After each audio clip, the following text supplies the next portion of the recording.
helder maan touwer lig op die grasveld, glans vir die ruip soos kristalle gesluit.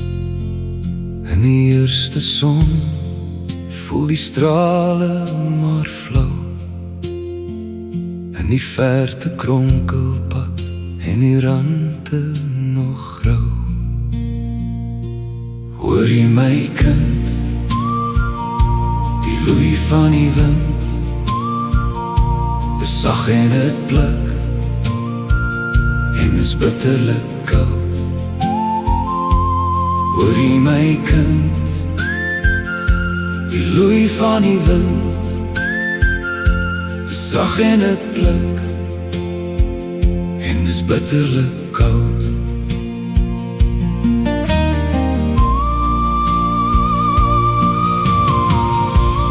Sonder haas en koue stilte kruip die son moeisaam uit, en deur in die vlakte roep die melktrein se fluit.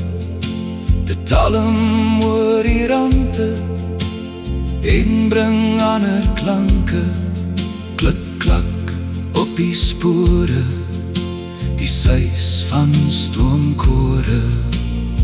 Steeds loei die wind en die son probeer, maar die fluit van die wind kan niemand keer.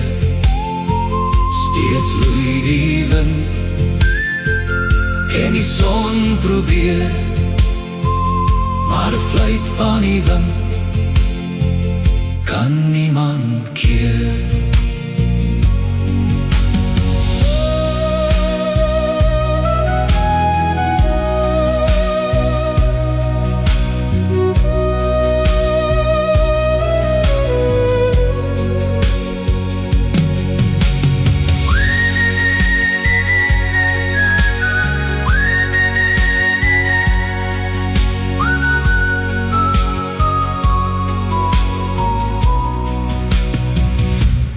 Buiten in die aard lê poele van gisterse winterreën, versteen in die stilte van die winternagreën.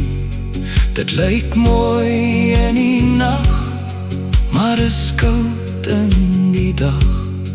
Sonder skuiling agter mure, geen klere van pracht.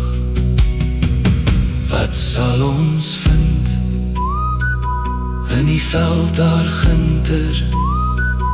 Is daar lewe of dood?